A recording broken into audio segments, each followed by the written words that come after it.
खबर दें आपको, रावलपिंडी के इलाके धमियाल में ऑयल कंपनी की पाइपलाइन में धमाका। पाइपलाइन फटने आग भड़क उठी। आग ने करीब के घरों को भी अपनी लपेट में ले लिया। वाकया जोड़ियां गांव के नज़दीक से गुजरने वाली अटक ऑयल रिफाइनरी की लाइन लीक होने की वजह से पेश आया है। अपडेट कर रहे हैं आपको रावलपिंडी से, जहां के इलाके धमियाल में ऑयल कंपनी की पाइपलाइन में धमाका। डिप्टी ब्यूरो चीफ अली शेर हमारे साथ मौजूद हैं, उनसे मजीद जानते हैं। अली, बताइएगा।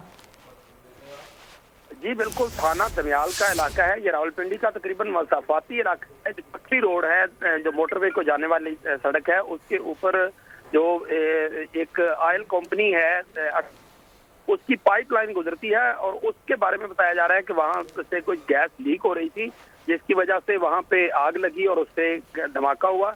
जोड़ियां गांव के नजदीक वाकया पेश आया और वहां पे फायर ब्रिगेड की गाड़ियां पहुंच चुकी हैं और आग बुझाने में मसरूफ है।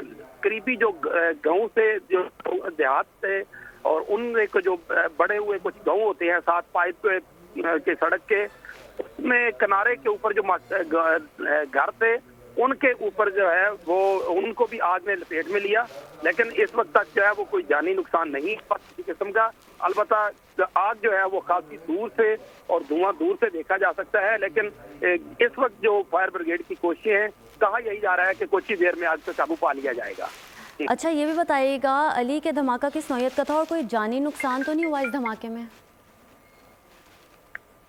जी बिल्कुल, अब तक जो सूरत हाल है उसमें 3 फायर टेंडर जो हैं उनकी 6 गाड़ियां ऑपरेशन में मसरूफ हैं और अब तक जो ही ये गैस का धमाका हुआ तो जो लोग थे उनको महफूज मकाम पे, यानी ज़ाहिर है वहाँ घर में और करीब से निकाल लिया गया। तो अभी तक की इतलात के मुताबिक जो है वो किस्म का जानी नुकसान वगैरह नहीं हुआ है। ठीक है। रावलपिंडी के इलाके धमियाल में ऑयल कंपनी की पाइपलाइन में धमाका। पाइपलाइन फटने पर आग भड़क उठी। आग ने करीब के घरों को अपनी लपेट में ले लिया। Deputy bureau chief Islamabad Ali शेर अपडेट कर रहे थे हमें। आपका शुक्रिया। सब्सक्राइब करें और बेल दबाएं ताकि कोई खबर रह न जाए।